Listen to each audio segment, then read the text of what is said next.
Question 9, in the natural numbers from 1 to 250 how many are divisible by 4। मतलब आपको numbers भी बता दे 10 से लेकर 250 के बीच के कौन से कितने नंबर्स हैं जो कि 4 से डिविजिबल है। ठीक है, अब बहुत से ऐसे नंबर्स हैं, जैसे देखिए 2 डिजिट नंबर से आप 10 से अगर स्टार्ट करते हैं 10, 11, 12, 13, 14, इस तरह से आप नंबर लेकर के चलते हैं। ठीक है, अब उसके बाद फिर सीधे लेंगे 244, 245, 246, 247, 248, 249, 250, यहीं तक के लेना है। ये आपका एंड टर्म आपका ये 250 तक का लास्ट टर्म आपको बता दिया गया और 10 से लेके 250 तक के। मतलब फर्स्ट टर्म आपका क्या रहेगा यहाँ पे, फर्स्ट टर्म आपका ये देखिए 12 दिया है आपको, लेकिन आपका क्या आपसे क्या पूछा जा रहा है कि in the natural numbers from 10 to 250 how many are divisible by 4।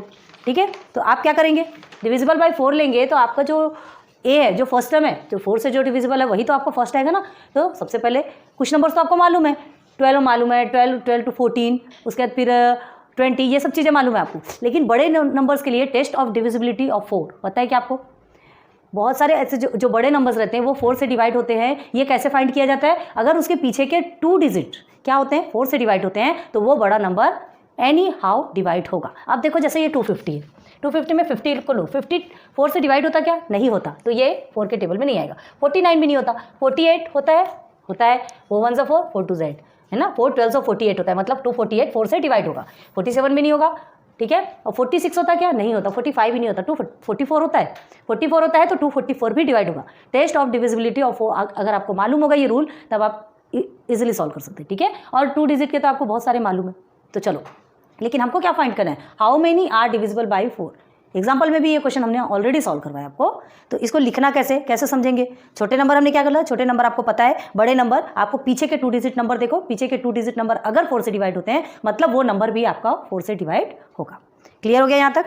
अब देखो तो नंबर कैसे आएगा, तो नंबर देखना है हमको। ठीक है, तो सॉल्यूशन कैसे निकालेंगे, अब निकालते हैं। पहले आपसे क्या पूछ रहे हैं, natural number.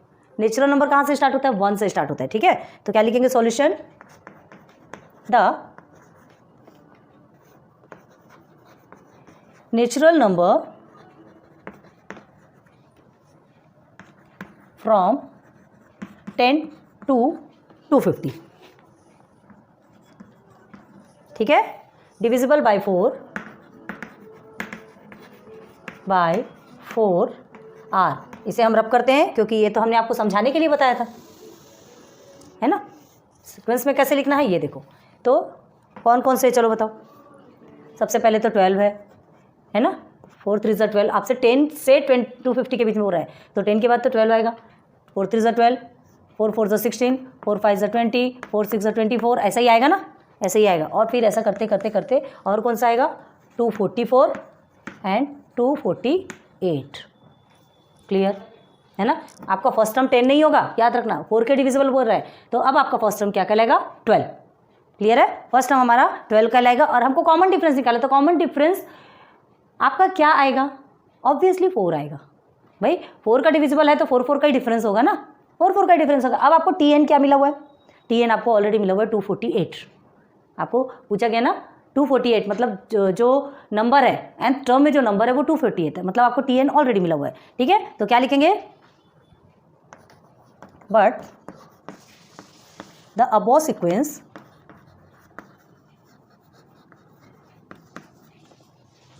Is an AP.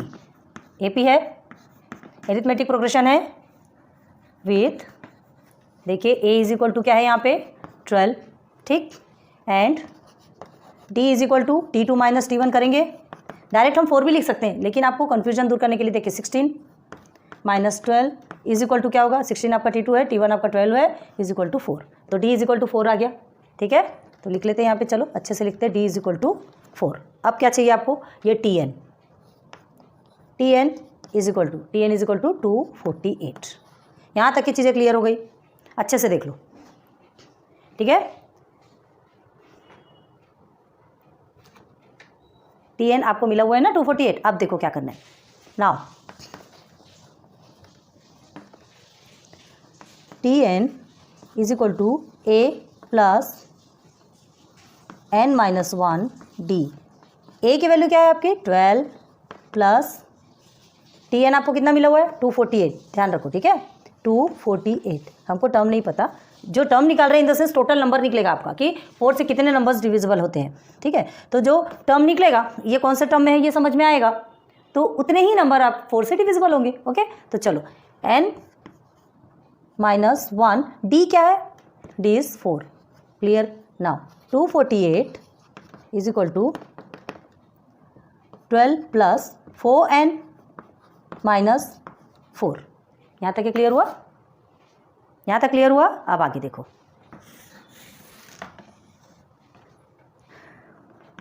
Therefore 12 minus 4 कितना होता है, 12 माइनस 4 होता है हमारा 8। चलो 248 इज इक्वल टू 12 माइनस 4, हमने ये इसके साथ में लिया ना, और प्लस में आंसर आएगा क्योंकि बड़ी डिजिट क्या की प्लस है, ठीक है। एंड ये प्लस 4n को हम एज इट इज़ लिख देंगे। अब आगे आ जाइए, थोड़ा प्लीज़ हमारे साथ कोऑपरेट कीजिए हमारे ब्लैक बोर्ड के लिए, ठीक है। आपको सीधे पूरे लंबे लंबे लिखते जाना है, जितनी पेजेस भरने दीजिए, उससे इफेक्ट नहीं होता।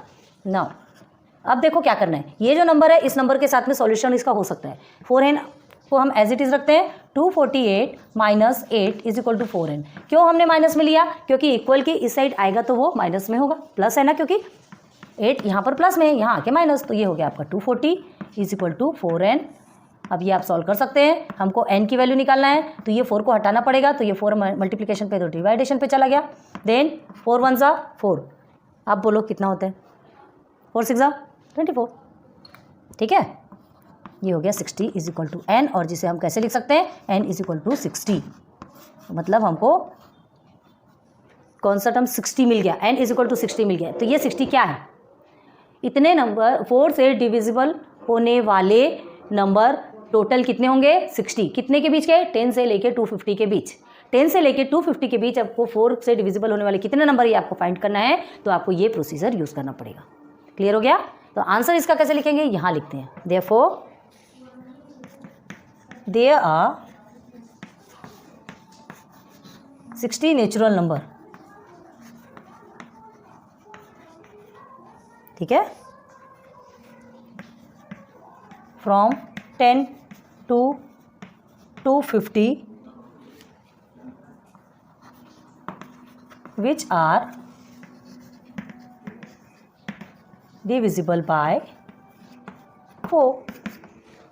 क्लियर हो गया, इजी, समझ में आ रहा है। देखो हमने बहुत अच्छे से समझाया था, एग्जाम्पल में भी सेम क्वेश्चन था आपका, लेकिन हाँ थोड़ा सा चेंज हो गया कि अब 10 to 250 पूछा, उसमें डायरेक्ट पूछा था कि 4 से डिविजिबल कितने नंबर्स हैं, वो भी 2 डिजिट, ठीक है। एंड 5 डिजिट में 5 से डिविजिबल 3 डिजिट नंबर पूछा था, याद कीजिए।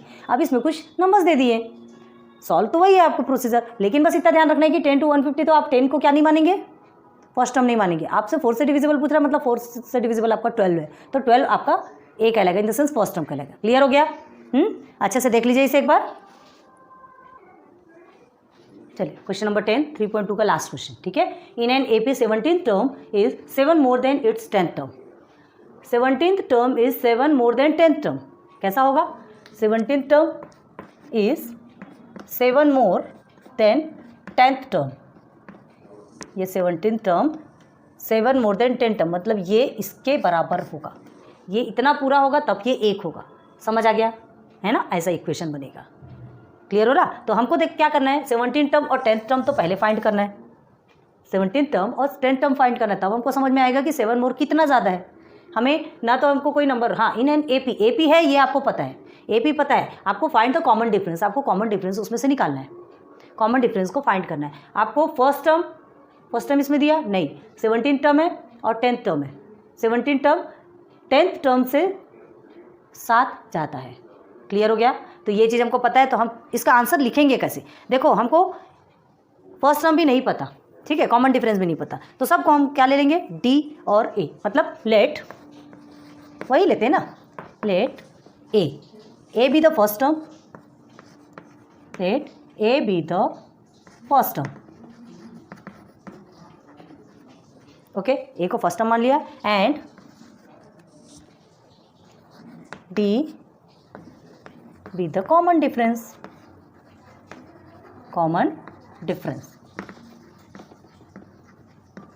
ठीक है, किसमें, ऑफ द एपी, जो भी ये AP जो भी एरिथमेटिक प्रोग्रेशन है ना, जो भी नंबर्स होगा वो नंबर्स नहीं पता, AP है हमको पता है। तो इस AP में क्या है, इस एरिथमेटिक प्रोग्रेशन में A फर्स्ट टर्म है और D मतलब कॉमन डिफरेंस है। क्लियर हो गया, हमने सपोज लिया। अब देखो, अब हमको फॉर्मूला मालूम है, वी नो दैट, क्या जानते हैं हम, Tn is equal to A plus n-1 D, ये पता है हमको। क्लियर है, तो Tn पहले हम किसे लेंगे, 17 को लेके देखते हैं। चलिए T17 लेते हैं, 17 टर्म है ना, n का मतलब यहाँ पे क्या है 17 है। ओके, अब हमें क्या लिखना है, A प्लस ये 17 लिखेंगे, n 17 है तो 17-1 D। Okay, then T17 is equal to A plus क्या होगा 17-1 16, और ये हो गया D। क्लियर है, अब ये हमारा निकल गया, T17 is equal to A plus 16D निकल गया। अब ये एक इक्वेशन के रूप में दिख रहा है आपको, तो उसे एग्जैक्ट इक्वेशन के रूप में फॉर्म करते हैं। क्या है, इसे इधर ले आएंगे पूरा, देयरफॉर हमने नहीं लिखा, इसे याद रखिएगा please, therefore A plus 16D। अब देखो ये कैसा दिख रहा है, T17, अब अच्छा दिख रहा है ना दिखने में। ओके, तो ये हो गया आपका फर्स्ट इक्वेशन, फर्स्ट लिख लो, आपको ध्यान में रहेगा। तो T17 हमने निकाल लिया, अब हमें T10 निकालना है, 10th टर्म। ठीक है, ऑल्सो T10, अब हम फॉर्मूला नहीं लिख रहे, एक बार फॉर्मूला लिखा, अब दोनों का हम निकाल रहे हैं। ठीक है, T10 is equal to A plus 10-1 D है ना, तो therefore T10 is equal to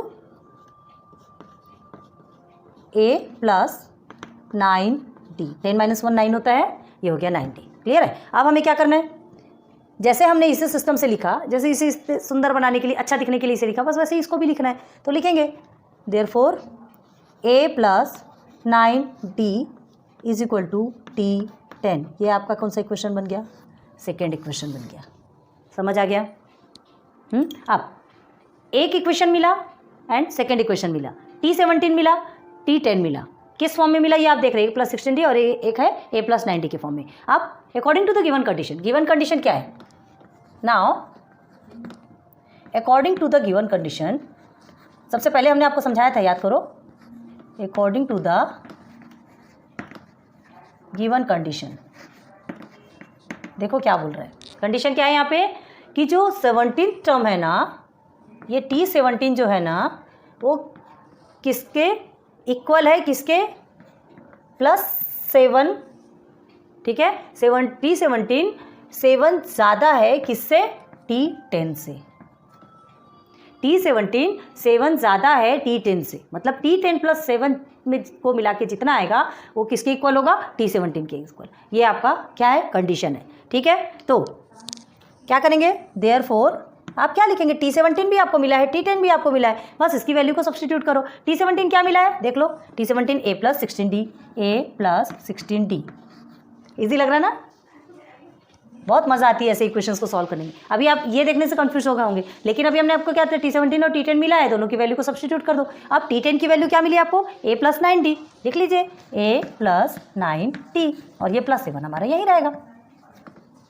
clear, अब हमें क्या करना है, यहाँ पर क्या लिखोगे, फ्रॉम 1 and 2, इक्वेशन लिखना है, जो लिखना है 1 and 2 है ना, फ्रॉम 1 and 2 से हमने ये लिया है, पता चलना चाहिए कि ये आया कैसे। ठीक है, आप देखो क्या करोगे, A प्लस 16D आपने लिखा, अब क्या करेंगे, A प्लस 16D और इक्वल के इधर ये जो A है, कुछ तो रिलेशन है ना, ये D का रिलेशन, ये A का रिलेशन है, 7 को हम इधर ही रहने देते हैं। चलो, तो ये प्लस में है, माइनस में माइनस A हो गया, अब ये भी प्लस में है तो माइनस 9D हो गया, 9D is equal to 7। Okay, अब देखिए प्लस और माइनस A कट हो गया, अब 16 माइनस 9D क्या हो गया, 16D माइनस 9D। देखो प्लस और माइनस है, प्लस माइनस माइनस होता है, लेकिन आंसर आपका प्लस में आएगा क्योंकि बड़े डिजिट के आगे क्या है आपका, प्लस है। ठीक है, तो 16 माइनस 9D करोगे तो कितना आएगा आपका, 9, 8 कितना होता है, 16 होता है, तो 9 और 7 होगा ना, 9 और 7 16 होता है, मतलब 7D इज इक्वल टू ये 7 ले लो। अब हमको क्या चाहिए, क्या चाहिए, D चाहिए ना, D हमें नहीं पता ना, D हमें नहीं पता, हमें क्या निकालना है, यही तो निकालना है कॉमन डिफरेंस, तो यही तो D निकल के आ रहा है। आपसे फाइंड द कॉमन डिफरेंस पूछा तो D चाहिए, तो 7 को तो हटाना पड़ेगा, तो 7 डिवाइडेड बाई 7, ये 7 के नीचे ये 7 आ जाएगा, 7 1 7, 7 1 7, therefore D is equal to 1। Common difference निकल के आ गया। अब आप बोलोगे कि आपको फर्स्ट टर्म नहीं मिला, फर्स्ट टर्म नहीं मिल सकता क्योंकि ये देखिए ए तो यहीं पर कट गया, तो ये इसका सॉल्यूशन ही नहीं निकलेगा, है ना। फर्स्ट टर्म नहीं निकलेगा, आपका डी इज इक्वल टू 1 निकल गया। Common difference is equal to 1। अब देखिए 17 term is 7 more than 10 term आपसे बोला जा रहा है, ठीक है। 17 term is 7 more than 10 term, ये हमने लिया। फिर से बता रहे, ध्यान दो। अब आपको क्या बोला गया है, ना तो आपको फर्स्ट टर्म मालूम है, ना तो आपको कॉमन डिफरेंस मालूम है। आपको फाइंड द कॉमन डिफरेंस, यहाँ सिर्फ कॉमन डिफरेंस फाइंड करना याद रखना, क्योंकि ये आप फाइंड नहीं कर सकते, वो कट जाएगा। अब फॉर्मूला लिया, फॉर्मूला लेने के बाद आपने वैल्यू सब्स्टिट्यूट किया। सबसे पहले T17 निकाला और उसके बाद फिर T10 निकाला, ठीक है। ये निकालने के बाद according to the given condition आपको T17 किसके इक्वल है, T10 + 7, मतलब 10 से 7 ज़्यादा है 17, ठीक है। तो ये इसके इक्वल हो गया, बट T17 की वैल्यू हमने सब्स्टिट्यूट की और यहाँ पे T10 की वैल्यू सब्स्टिट्यूट की। अब जो क्या किया हमने, चाहते तो हम यहीं कट कर सकते थे, आपको यहीं से बता सकते थे, ठीक है, लेकिन आपको कन्फ्यूजन नहीं होना इसलिए हमने ये एक स्टेप एक्स्ट्रा लिया है। क्या हुआ, इसे इक्वल के इस साइड लेंगे तो ये माइनस में कन्वर्ट हो गया, माइनस माइनस कट हो गया, एंड 16 - 90 के लिए तो हमने 70 आ गया, ठीक है। ये 7 इक्वल में हो गया। अब उसके बाद डी की वैल्यू निकल गई, 7/7 इज इक्वल टू 1 कट हो गया, तो डी इज इक्वल टू 1 हो गया। तो क्या लिखेंगे, देयरफॉर आंसर क्या लिखेंगे, द कॉमन डिफरेंस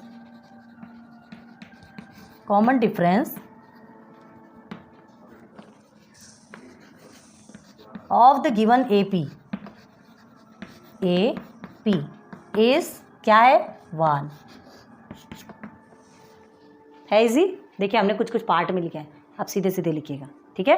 तो ये क्वेश्चन नंबर 10 भी आपका कंप्लीट, प्रैक्टिस सेट 3.2 भी आपका कंप्लीट होता है ना। ध्यान दो, 2 टाइम्स हमने समझाया, इसे बहुत अच्छे से देख लो, वीडियो रिवाइंड करके फिर से समझ लो। ध्यान रखो, ये चीज़ें लिखोगे ना, जो भी इक्वेशन 1 या 1 2 ऐसे लिख लोगे तो आपके लिए यहाँ पे ईजी हो जाएगा। क्लियर है, चलो नोट डाउन करो।